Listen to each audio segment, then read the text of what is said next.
मैं निवेदन करूंगा हमारे प्रत्याशी उमंग बजाज जी से कि हमारे बहुत ही सम्मानित आदरणीय मुख्यमंत्री उत्तर प्रदेश श्री योगी आदित्यनाथ जी का अभिनंदन में स्वागत करें।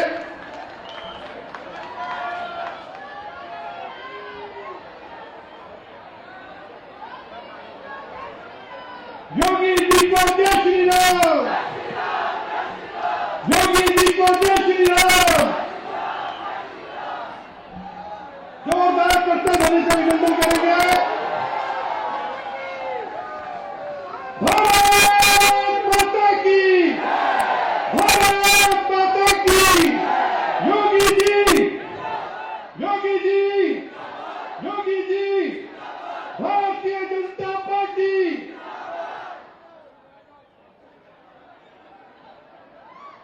और ये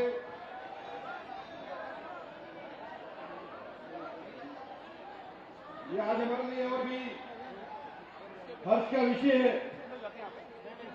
बहुत लंबे समय के लिए जो राजनीतिक क्षेत्र में सक्रिय है और इस क्षेत्र में से विधायक रहे आम आदमी पार्टी के पूर्व विधायक, मैं उनसे निवेदन कर रहा हूं विजेंद्र गर्ग जी से कि वो आगे आए और मैं हमारे यशस्वी आदरणीय योगी आदित्यनाथ जी से उनसे निवेदन कर रहा हूं कि वो उनको पार्टी में सम्मिलित करें। विजेंद्र गर्ग जी जोरदार करते ध्वनि से अभिनंदन करें, ताली बजाकर अभिनंदन करें। इसी क्षेत्र के विधायक विजेंद्र गर्ग जी पार्टी को ज्वाइन कर रहे हैं। अभी वर्तमान में वो दिल्ली खाद्य और ग्राम उद्योग बोर्ड के सदस्य भी हैं। अब मैं निवेदन कर रहा हूं हमारे 2-3 और साथी के साथ जो पार्टी के आम आदमी पार्टी के स्तंभ कहा जा रहे हैं वो भी आज पार्टी को ज्वाइन कर रहे हैं। चरणजीत ग्रोवर जी, रवि अस्थाना जी और जगजीत सिंह सियाल जी, तीनों साथी आ जाए और आकर के वे भी भारतीय जनता पार्टी की सदस्यता ग्रहण करें। जगदीश जी, यह आज हमारे लिए बहुत ही हर्ष का विषय है।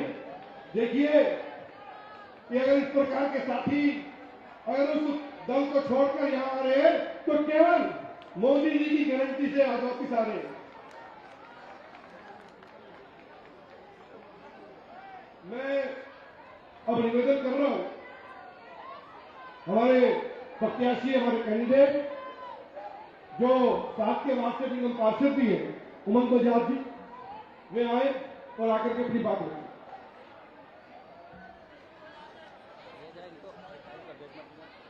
एक बारी सभी अपना हाथ उठा के और मुट्ठी बीच के बोलेंगे भारत माता की, भारत माता की, वंदे वंदे।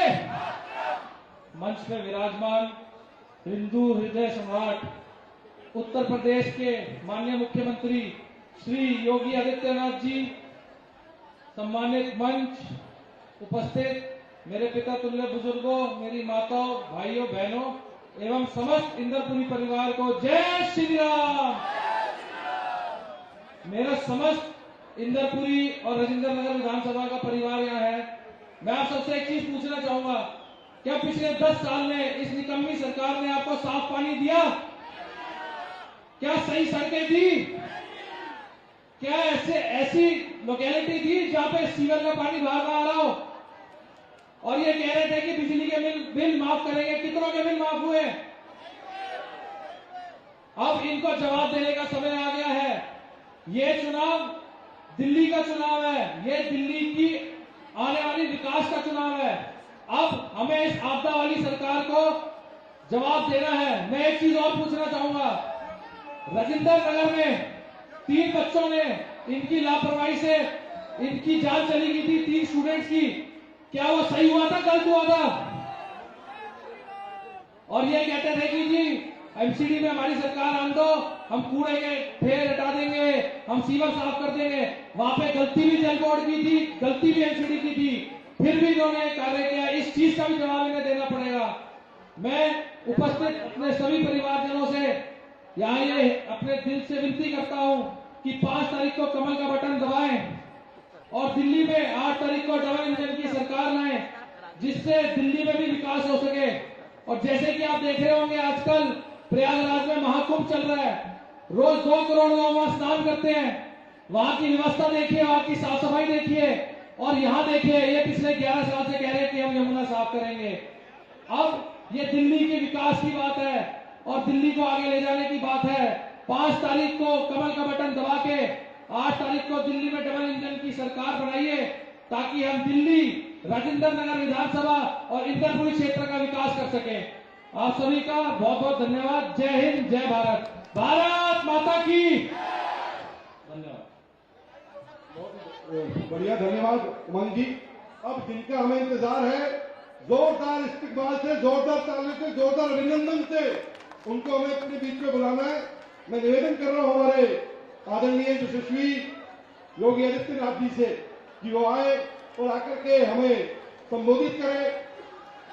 भारत माता की, भारत माता की, भारतीय जनता पार्टी, भारतीय जनता पार्टी, भारत माता की, भारत माता की, भारत माता की।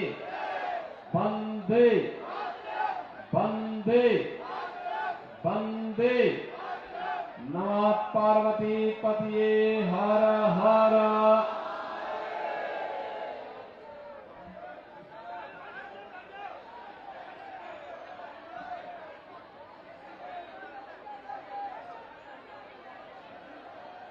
भारतीय जनता पार्टी के दिल्ली के वरिष्ठ नेता, पूर्व विधायक राजेंद्र नगर से आरपी सिंह जी, विधायक सोनीपत से निखिल मदान जी, पूर्व उपाध्यक्ष श्री राजन तिवारी जी, भारतीय जनता पार्टी के लोकप्रिय प्रत्याशी श्री उमंग बजाज जी, मंच पर अभी आम आदमी पार्टी छोड़ करके भारतीय जनता पार्टी के साथ जिन्होंने विरासत और विकास के इस अभियान के साथ जुड़ने के लिए संकल्प लिया है, ऐसे पूर्व एमएलए श्री तेजेंद्र गर्ग जी, रवि आस्थाना जी, श्री दलजीत सियान जी, श्री चरणजीत सिंह जी और राजेंद्र नगर विधानसभा क्षेत्र से जुड़े हुए मेरे सभी उपस्थित बहनों और भाइयों, दिल्ली विधानसभा का चुनाव चल रहा है। इस अवसर पर आज आप सबसे यहां पर संवाद करते हुए मुझे आनंद की अनुभूति हो रही है। मैं कल रात्रि को ही प्रयागराज की धरती से जो महाकुंभ का आयोजन इस सदी का जिस पावन धरा पर हो रहा, वहां से लखनऊ आया हूं और आज दोपहर के बाद लखनऊ से चल करके राजेंद्र नगर में आप सबका दर्शन करने के लिए यहां उपस्थित हुआ हूं। मुझे बहुत अच्छा लग रहा है कि आज देर से ही सही दिल्ली की जनता जनार्दन ने दिल्ली के अंदर भी डबल इंजन की सरकार, भारतीय जनता पार्टी की सरकार को बनाने के लिए संकल्प ले लिया है। जहां पर भी मैं आज गया हूं या पिछली बार भी गया हूं, अपार जन समुदाय का ये संकल्प इस बात को प्रमाणित करता है कि दिल्ली वासियों ने तय कर लिया है कि अब दिल्ली के अंदर आम आदमी पार्टी के माफिया राज को नहीं, बल्कि मोदी जी के नेतृत्व में डबल इंजन की भारतीय जनता पार्टी की विकास और विरासत की सरकार हमें आगे बढ़ानी है। आखिर हो भी क्यों ना, बहनों और भाइयों, एक और मोदी जी के नेतृत्व में पूरे देश के अंदर विरासत और विकास का अभियान मजबूती के साथ आगे बढ़ रहा है। जहां जहां पे भारतीय जनता पार्टी की सरकारें हैं, वहां पर विरासत का सम्मान भी है, विकास भी है, लोक कल्याण भी है, गरीब कल्याण भी है, सुरक्षा भी है, समृद्धि भी है। लेकिन जहां पे भारतीय जनता पार्टी की सरकार राज्य के अंदर नहीं है, वहां की राज्य सरकारों के द्वारा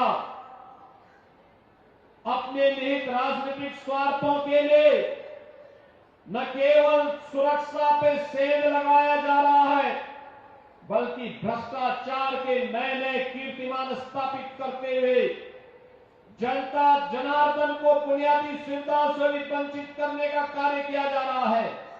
और यही कुछ दिल्ली के अंदर आम आदमी पार्टी की केजरीवाल सरकार ने पूर्व में और आज वर्तमान में भी यही ये लोग दिल्ली के अंदर कर रहे हैं। पहले भाइयों, में अभी कुछ देर पूर्व विकासपुरी और उत्तम नगर की तरफ गया था। मैं भौचक था उन क्षेत्रों को देख करके। सड़क है या गड्ढा है पता ही नहीं लग रहा था। सड़कों पे सीवर बह रहा था, भयंकर बदबू थी, पूरी सड़कें कूड़े से भरी पड़ी थी, अव्यवस्था और अराजकता का तांडव था। बिजली के तार सड़कों पे झूल रहे थे, कोई सुविधा नहीं।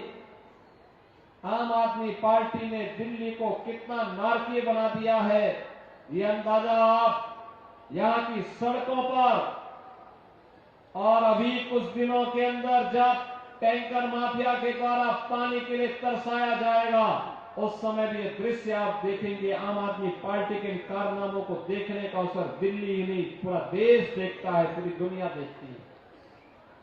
बहनों भाइयों, मैं भौचक हूं। जब मैं पिछले दिनों दिल्ली आया था तब भी मैंने केजरीवाल जी को कहा था कि अरविंद जी, आप भी चीफ मिनिस्टर रहे हैं, मैं उत्तर प्रदेश का मुख्यमंत्री हूं, मैं तो अपने पूरे 54 सदस्यीय कैबिनेट को लेकर के प्रयागराज गया। मां गंगा, मां यमुना और मां सरस्वती के संगम की त्रिवेणी में मैंने डुबकी लगा करके स्नान भी कराया, उन्हें आचमन भी हम लोगों ने लिया और उत्तर प्रदेश के विकास की एक बेहतर कार्य योजना को आगे बढ़ाया।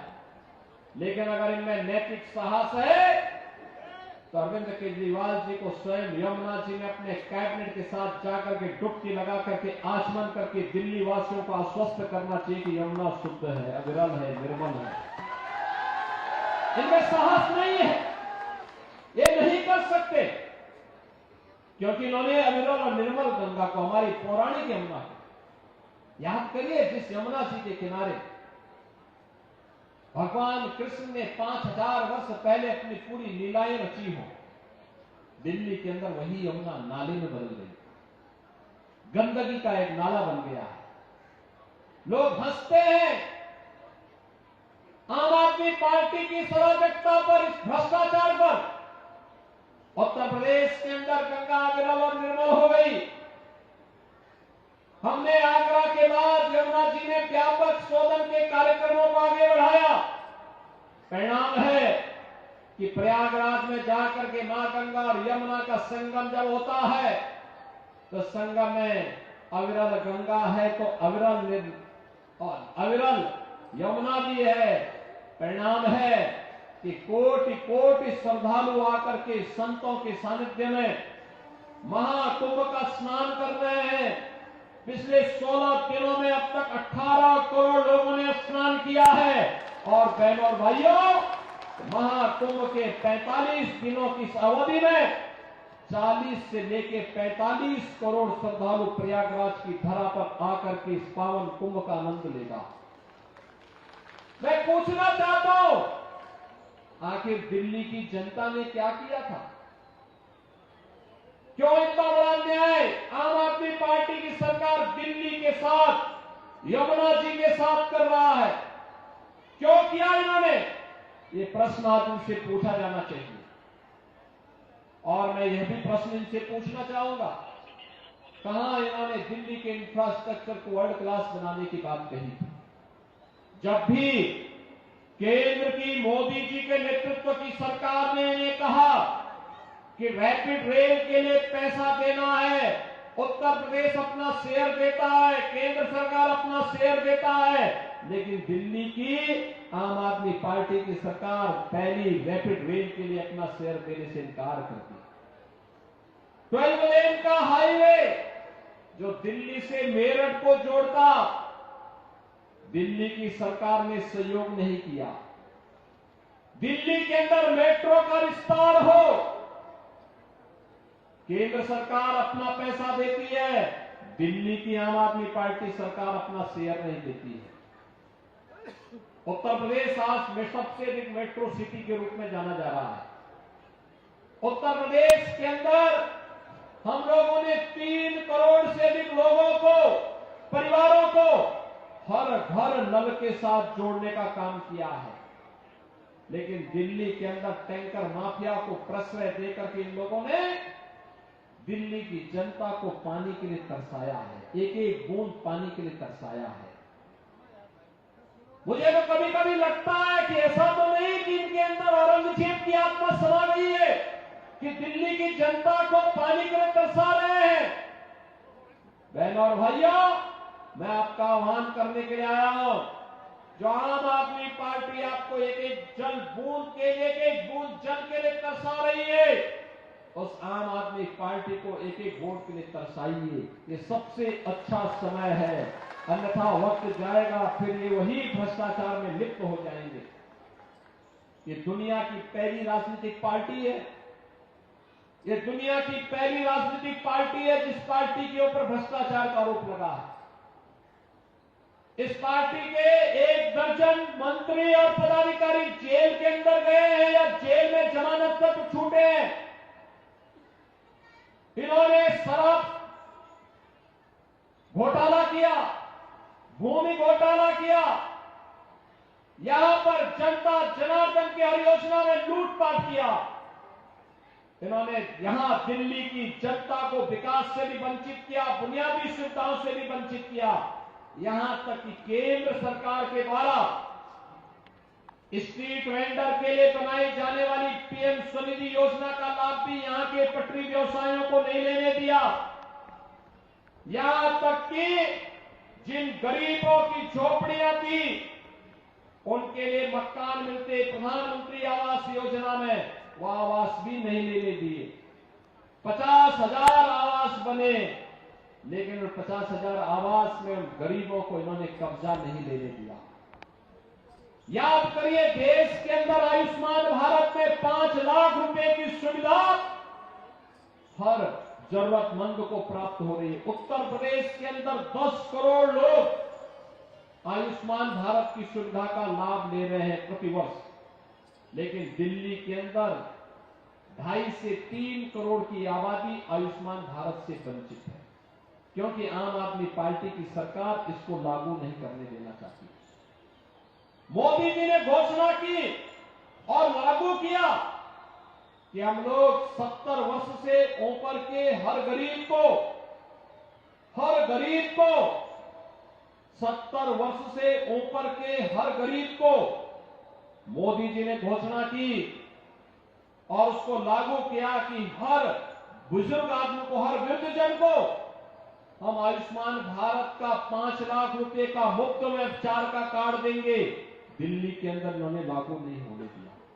बहनों और भाइयों, ये गरीबों के साथ अन्याय करते हैं, समाज के तबके का शोषण करते हैं, दिल्ली की सूरत को बदसूरत करते हैं। मुझे याद है, यही दिल्ली है जिस दिल्ली को कभी मदन लाल खुराना जी जैसे नेताओं का नेतृत्व मिला था, जिस दिल्ली को विजय कुमार मल्होत्रा जी जैसे नेताओं का नेतृत्व मिला था, जिस दिल्ली में सुषमा स्वराज जी जैसी नेत्री का नेतृत्व प्राप्त हुआ था, जिस दिल्ली में साहब सिंह वर्मा जैसे यशस्वी नेता का नेतृत्व प्राप्त हुआ था, उस दिल्ली को इस आम आदमी पार्टी ने कहां पहुंचा दिया है। उस समय दिल्ली में देश बसने के लिए आता था, आज दिल्ली के लोग अच्छी सुविधा के लिए उत्तर प्रदेश के नोएडा में जाते हैं, गाजियाबाद में जाते हैं, वहां पे सुविधाओं के लिए वहां जाते हैं। दिल्ली में पहले से बना हुआ औद्योगिक नगर ओखला को इनका विधायक वहां पे बांग्लादेशी घुसपैठियों को बसाता है। एक भी बार 10 वर्ष में से अरविंद केजरीवाल जी ने औद्योगिक निवेश का रिव्यू नहीं किया। कितना निवेश आया है इसके बारे में इनके पास कोई आंकड़ा नहीं।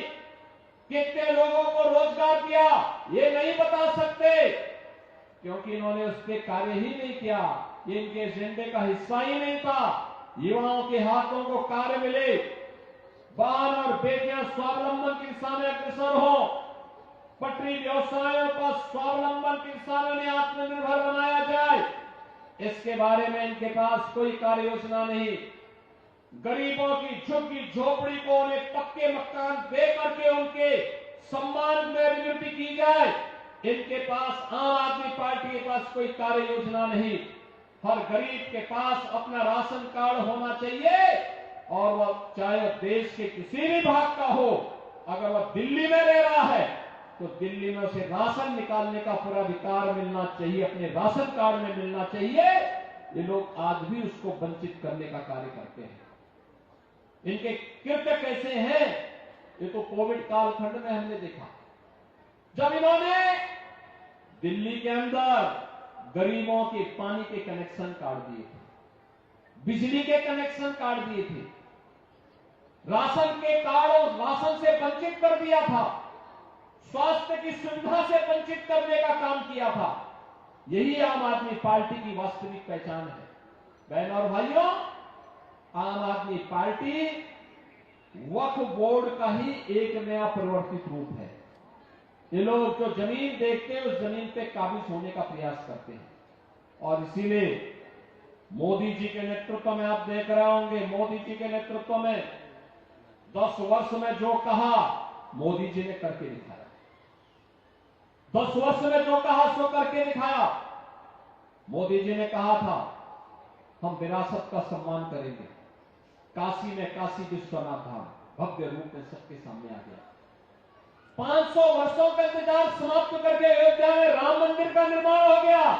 हर व्यक्ति को याद अयोध्या जाता है, ये डबल इंजन सरकार के कारण मोदी जी के नेतृत्व में हुआ है। बहनों और भाइयों, आप उत्तराखंड के केदारपुरी में जाएंगे, भगवान केदारनाथ जी का भव्य केदारपुरी के दर्शन हमें देखने को मिलते हैं। मध्य प्रदेश में जाएंगे, महाकाल का महालोक का दर्शन देखने को मिलता है। वहां का विकास, वहां पे पर्यटन की सुविधाओं के विकास के माध्यम से लाखों लोगों को रोजगार की सुविधा प्राप्त हुई। आज मैं कांग्रेस के नेताओं को ही बोलना चाहूंगा, महाकुंभ के आयोजन में जो 18 करोड़ श्रद्धालु अब तक आए हैं, इससे गरीबों के रोजगार का सृजन भी हुआ है। उत्तर प्रदेश के बारे में लोगों की धारणाएं बदली है। अगले 30 दिनों तक लगातार ये सिलसिला चलेगा। 40 से 45 करोड़ श्रद्धालु जब उत्तर प्रदेश की धरती पे आएगा, लाखों गरीबों के लिए नए रोजगार का सृजन करते हुए भी जाएगा। लेकिन कांग्रेस या आम आदमी पार्टी इस ताकत को नहीं पहचान सकती। इसीलिए हिंदुओं की आस्था से जुड़े हुए हर मुद्दे पर ये लोग कुछ न कुछ नकारात्मक टिप्पणी करके हतोत्साहित करने का कार्य करते हैं। बहनों और भाइयों, आपने मोदी जी के नेतृत्व में सरकार को देखा है, बिना भेदभाव के 2014 में आते ही मोदी जी ने कहा था कि हमारी सरकार बिना भेदभाव के शासन की योजना का लाभ हर गरीब को, हर वंचित को, हर दलित को, हर अन्नदाता किसान को, हर महिला को उपलब्ध करवाने का कार्य करेगी। सबका साथ और सबका विकास का उन्होंने नारा दिया। 4 करोड़ गरीबों के मकान बनाए, 12 करोड़ गरीबों के घर में शौचालय बनाए, 12 करोड़ अन्नदाता किसानों को किसान सम्मान निधि का लाभ दिया, 10 करोड़ गरीबों के घर में उज्ज्वला योजना का रसोई गैस का सिलेंडर पहुंचाने का काम किया, 50 करोड़ गरीबों को देश के अंदर आयुष्मान भारत की सुविधा दी, 80 करोड़ लोगों को फ्री में राशन की सुविधा का लाभ भी ये मोदी जी के नेतृत्व में मिला है। निराश्रित महिलाओं को निराश्रित महिला पेंशन, बुजुर्गों के लिए वृद्धावस्था पेंशन, दिव्यांग जनों के लिए दिव्यांग पेंशन, ये सभी सुविधा का लाभ बिना भेदभाव के हर गांव को, हर गरीब को, हर किसान को, हर नौजवान को, हर महिला को देने का काम ये मोदी जी के नेतृत्व में हुआ है। बहनों और भाइयों, जहां जहां डबल इंजन की सरकार है वहां विरासत का सम्मान है, तो विकास के बड़े बड़े कार्य भी हो रहे हैं, बड़े बड़े कार्य हो रहे हैं। हाईवे बन रहे हैं, रैपिड रेल बन रही है, एक्सप्रेस वे बन रहे हैं, मेट्रो का विस्तार हो रहा है, IIT, IIM बन रहे हैं, वर्ल्ड क्लास इंफ्रास्ट्रक्चर का निर्माण हो रहा है। लेकिन जहां पर डबल इंजन की भारतीय जनता पार्टी की सरकार नहीं, राज्य सरकार के सहयोग के कारण सारे के सारे विकास के कार्य अवरुद्ध हो जा रहे हैं। आम जनता उस राज्य की इससे वंचित होती है। वहां पर जो राज्य सरकारें कार्य करती है, नकारात्मक भाव के साथ काम कर रही है। परिणाम है कि दिल्ली के अंदर इतनी खराब सड़कें हैं, यहां की नगर निगम में भी इन्हीं का अधिकार है। कितनी गंदगी सड़कों पर है, कूड़े के ढेर हैं, सीवर जगह जगह सड़कों में बह रहा है। जनता बुनियादी सुविधाओं से वंचित है। बहनों और भाइयों, मैं आप सबसे अपील करने के लिए आया हूं। आम आदमी पार्टी की सरकार ये तो माफिया सरकार है, ये माफिया सरकार है। भू माफिया को प्रश्रय देती है, ये टैंकर माफिया को प्रश्रय देती है, बस माफिया को प्रश्रय देती है। ये तमाम प्रकार की अराजकता को जन्म देने वाली सरकार है। बांग्लादेशी घुसपैठियों और रोहिंग्या को प्रश्रय देकर के अराजकता फैलाने का काम करती है। इन्होंने ऐसा ही कार्य जामिया मिलिया के पास उत्तर प्रदेश की सिंचाई विभाग की सैकड़ों एकड़ लैंड थी। आम आदमी पार्टी के जनप्रतिनिधि और इनके पदाधिकारियों ने उस जमीन पर जबरन कब्जा करके बांग्लादेशी घुसपैठियों को बसाने का काम किया। हमने 2-3 बार चेतावनी दी, हमने आग्रह भी किया कि भाई इस सरकारी जमीन है, इस पे कब्जा मत करने दो। इनको ये लगता था कि दिल्ली में जो ये चाहेंगे वो कर लेंगे। 1 बार 2 बार 3 बार बोलने पे नहीं माने तो मैंने उत्तर प्रदेश से अपनी पीएसी फोर्स भेजी, दिल्ली पुलिस की मदद ली और बुलडोजर भेजे और मैंने एक ही झटके में सबको वहां से उजाड़ करके वापस अपना कब्जा लिया। और मैंने तो इस बारे में कहा, मैंने कहा दिल्ली के नागरिकों के लिए, चिकित्सालय के लिए, शिक्षा के केंद्र के लिए, किसी अच्छे कन्वेंशन सेंटर के लिए आवश्यकता पड़ेगी हम लोग देंगे।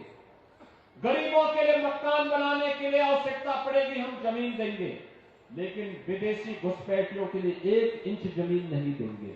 1 इंच जमीन नहीं देंगे। बहनों और भाइयों, मैं आप सबसे अपील करने के लिए आया हूं। मोदी जी ने जो कहा सो करके दिखाया। कश्मीर में धारा 370 को समाप्त करने का मुद्दा हो, या फिर सिटीजनशिप अमेंडमेंट एक्ट के माध्यम से पाकिस्तान, बांग्लादेश, अफगानिस्तान, श्रीलंका, यहां से आए हुए हिंदू, बौद्ध, सिख, इन सभी को सम्मान देने का काम, यह कार्य नागरिकता देने का काम ये मोदी जी के नेतृत्व में भारतीय जनता पार्टी की सरकार ने किया है।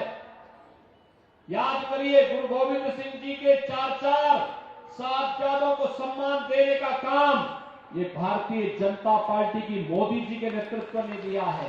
26 दिसंबर की तिथि आप जान रहे हैं कि वीर बाल दिवस के रूप में मनाया जाता है। गुरु गोविंद सिंह जी महाराज, जिन्होंने खालसा पंथ की स्थापना करते समय एक ही संदेश दिया था कि सकल जगत में खालसा पंथ गाजे, जगे धर्म हिंदू सकल भंड भाजे। गुरु गोविंद सिंह जी महाराज, जिनके 4 पुत्रों में इस धर्म की रक्षा करने के लिए, देश की रक्षा करने के लिए अपने आप को बलिदान किया। उनके 4 पुत्र, बाबा अजीत सिंह, बाबा जुझार सिंह, बाबा जोरावर सिंह, बाबा फतेह सिंह, ये भारत के धर्म और संस्कृति की रक्षा करने के लिए अपने आप को बलिदान कर दिए थे। क्या कांग्रेस, क्या आम आदमी पार्टी, क्या इनका दायित्व नहीं बनता था कि इन वीर बलिदानियों को सम्मान मिले? अपने पूर्वज के नाम पर तो बाल दिवस रख दिया, लेकिन सही मायने में जो वीर बालक थे, जिनकी स्मृति को जीवंत करना चाहिए था, और बाबा अजीत सिंह, बाबा जुझार सिंह, बाबा जोरावर सिंह, बाबा फतेह सिंह को कांग्रेस ने, आम आदमी पार्टी ने कभी सम्मान नहीं दिया। और सम्मान दिया तो मोदी जी ने दिया है, मोदी जी ने दिया है। गुरु गोविंद सिंह जी के इन 4 साहिबजादों को सम्मान देने का मतलब अपनी वर्तमान पीढ़ी को सम्मान देना। उनके सामने एक आदर्श रखा। आदर्श इस बात का रखा कि जैसे गुरु गोविंद सिंह जी के इन 4 साहिबजादों ने भारत की धर्म और संस्कृति की रक्षा करने के लिए उस समय अपना बलिदान दिया, जब देश के लिए कभी किसी बलिदान की आवश्यकता पड़ेगी, हमारी वर्तमान पीढ़ी के सामने आदर्श हैं ये 4 वीर बलिदानी। और इसलिए 26 दिसंबर की तिथि याद करना, बाबा साहब भीमराव अंबेडकर को कांग्रेस सदैव अपमानित करती रही। उन्होंने बाबा साहब भीमराव अंबेडकर को पहले संविधान सभा में आने से वंचित किया, फिर उन्होंने बाबा साहब भीमराव अंबेडकर को पहले आम चुनाव में परास्त करने का काम किया, फिर उपचुनाव में जब बाबा साहब भीमराव अंबेडकर लड़ने को तैयार हुए, तब भी कांग्रेस ने उन्हें परास्त करने के लिए एड़ी चोटी लगा दी थी। यहां तक कि बाबा साहब भीमराव अंबेडकर के अभिन्न सहयोगी को तोड़ करके उन्हीं को बाबा साहब के खिलाफ चुनाव लड़ाने का काम कांग्रेस ने किया था। जो व्यक्ति बाबा साहब भीमराव अंबेडकर को परास्त किया था, कांग्रेस ने 1970 में उन्हें पद्म पुरस्कार दिया।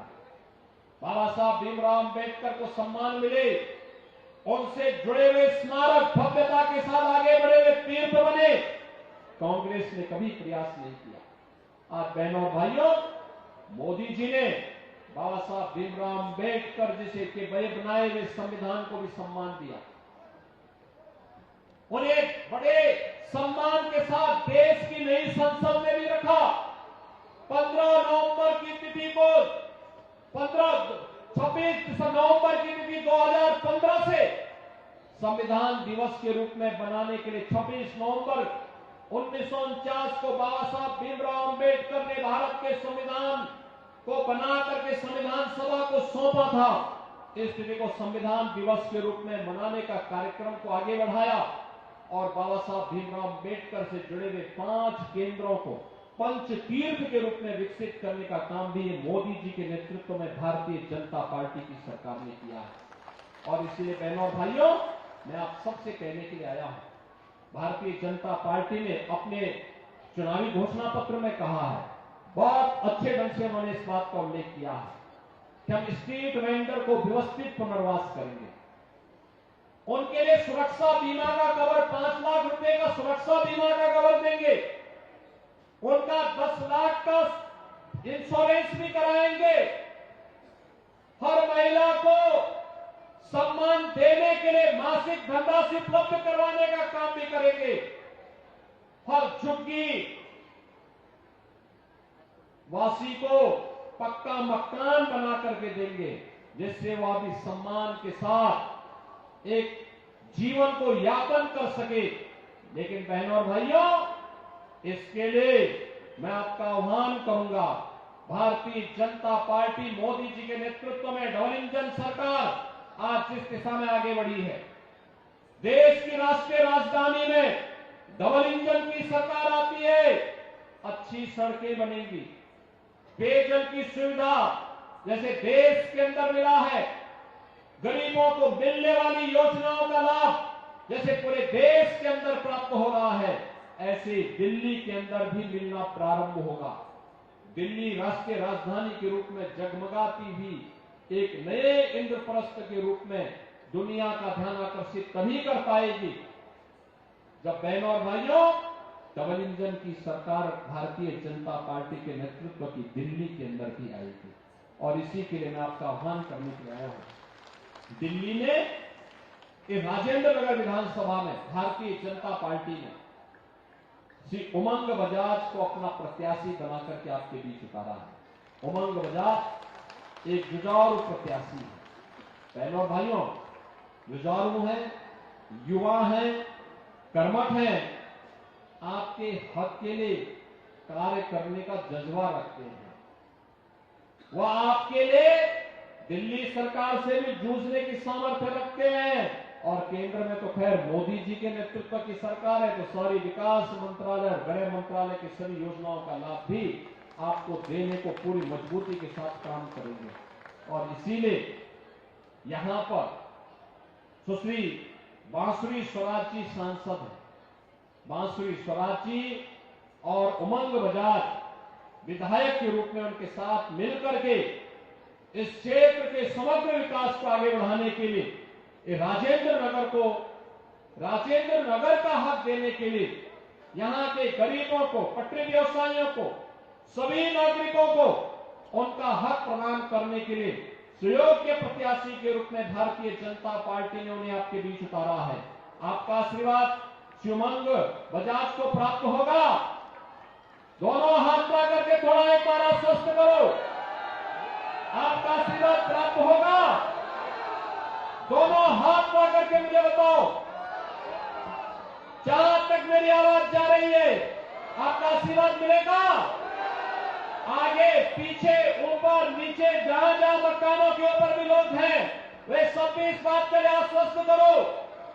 सभी लोग सहमत हैं? सभी लोग सहमत हैं?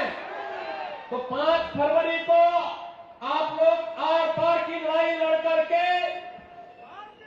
उमंग बजाज को कमल चुनाव चिन्ह पर विजयी बनाएंगे।